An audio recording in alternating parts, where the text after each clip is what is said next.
Placido. Magandang hapon, mabuhay ang kalayaan! Ang saya, di ba? Ang tanong, malaya ba tayo? Malaya ba tayo? Ginagago lang tayo ng gobyerno nito. Sa paniniwalang tayo ay malaya. 128 taon simula noon itinaas ang bandila ng Pilipinas sa Cavite. At simula doon, isinisigaw natin magpasa hanggang ngayon, malaya ang Pilipinas! Malaya ba tayo? Malaya ba tayo? Kaya sa mga politiko na bumabati ng Happy Independence Day, na alam naman natin na puro magnanakaw ang tugon sa inyo ng taong bayan, putin nyo! Yan ang tugon ng taong bayan. Kaya mga kababayan, sa dami po na nagsalita ng ating mga panauhin ngayong araw na ito, ay ramdam natin ang pot galit, pagtitimpi na tayong sambayan ng Pilipino ay siyang magdidikta ng katotohanan dito sa Blood Control Project Anomaly Scandal. Kaya mga kababayan, tayo po ay magsipaghanda. Sa darating na mga araw, lilitisin natin ang mga magnanakaw dito sa kalsada. Mabuhay ang kalayaan! Kaninong bang ano ito? Sir, baka makabagsak to sir ha? Oh. Sir, batuin namin yan, sir. Batuin yan. Nakakaputol yan ng ano. Baka makadisgrasya kayo sir ha? Kami dito ay mapayapa po sa inyo. Kami po ay sumunod sa ating usapan. Babatuin namin. Kami, sabi ko nga sa inyo, swerte nyo kasi dito kayo nakabantay sa amin.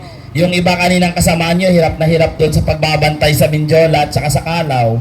Kami po ay mababait dito at we are law-abiding citizen. Ayan na, baba na.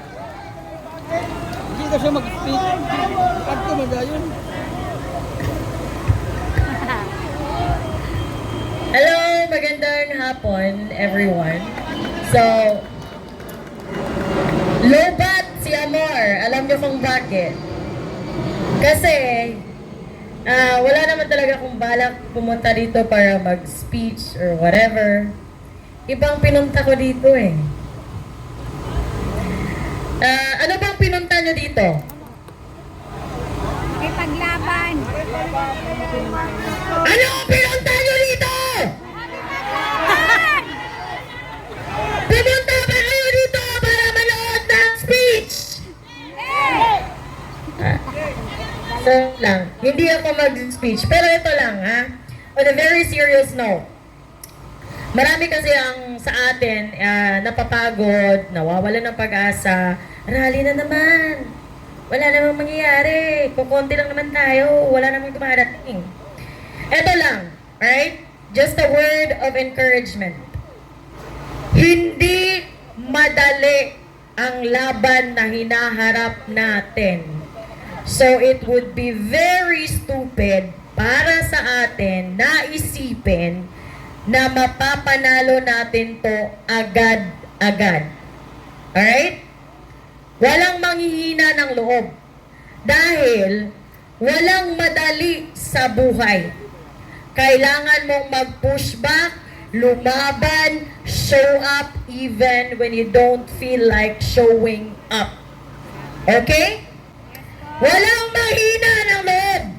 Walang susuko. Dahil kung ang putang inang gobyerno ay napaka-persistent na magnakaw, kung ang motivation nila ay pera-pera lang pero hindi sila tumitigil, dapat ang mga mamayang Filipino mas persistent.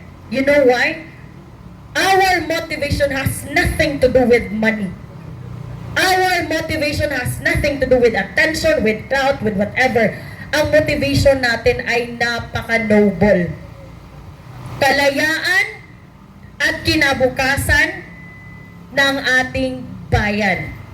So walang magsasabi, alam kong nakakapagod, magastos, pero walang magsasabi na another rally na naman. Hanggang may putang inang drug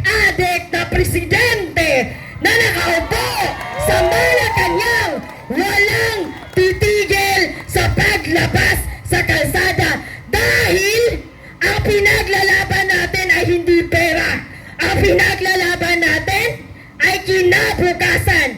We only have one shared future in this shared country. Kaya walang manghihina ng loob. Wow! Maraming salamat, my friend Amor Patrio.